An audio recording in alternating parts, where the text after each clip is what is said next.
Shakespeare అనే ఒక వ్యక్తి ఏమన్నాడంటే, డబ్బులతో కొనుక్కునేవి కొనడం మంచిదే, కానీ డబ్బులతో కొనలేనివి పోగొట్టుకోవడం మంచిది కాదు అన్నాడు.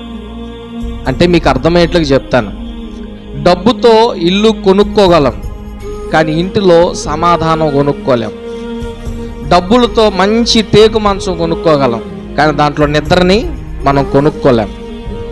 డబ్బులతో పుస్తకాలు కొనుక్కోగలం, కానీ దానిలో ఉన్న జ్ఞానాన్ని మనం కొనుక్కోలేం. డబ్బులతో బైబిల్ని కూడా కొనుక్కోగలం, కానీ దానిలో ఉన్న పరిశుద్ధత, ఆ జ్ఞానం, దైవిక జ్ఞానం అనేది మనం కొనలేం. విజయవాడ ప్రాంతంలో ఒక వ్యక్తి మంచి వ్యాపారవేత్త, బాగా సంపాదించాడు, మంచి ఇల్లు కట్టుకున్నాడు, మంచి ఫర్నిచర్ ఉంది, కార్లు ఉన్నాయి, ఆస్తిపాస్తులు ఉన్నాయి, అన్నీ ఉన్నాయి, మంచి బిడ్డలు, చక్కటి బిడ్డలు దేవుడు వారికి అనుగ్రహించాడు. కానీ వారి ఇంట్లో లేనిది ఏంటంటే సమాధానం.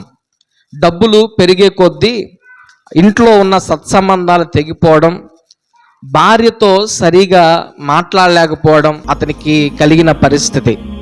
అయితే ఒకరోజు ఆయన్ని పాస్టర్ గారు ఒక మీటింగ్కి పిలిచి, ఆ మీటింగ్లో ఆయన మాట్లాడుతూ ఏ విధంగా మాట్లాడాడంటే, డబ్బున్నా కూడా జీవితంలో శాంతి లేకపోతే ఖాళీ బుట్ట అని. కానీ ఆ మాట ఎందుకో ఆయన హృదయాన్ని తాకింది, గుచ్చుకునింది. అయితే ఆయన ఇంటికి వచ్చి ఆ రోజే ఎన్ని పనులున్నా ప్రక్కన పెట్టి భార్యతో మాట్లాడడం, పిల్లలతో సమయం గడపడం, ఆ విధంగా కొనసాగుతూ ఉన్నప్పుడు కొన్ని రోజులకు తన కుటుంబంలో సమాధానం, సంతోషం కలిగింది. కొంచెం బిజినెస్ లో డల్ అయినా కూడా కుటుంబంలో ఆయన హృదయం ఎంతో సంతోషంగానో ప్రభువుకు దగ్గరగా ఉన్నట్లు గమనించాడు.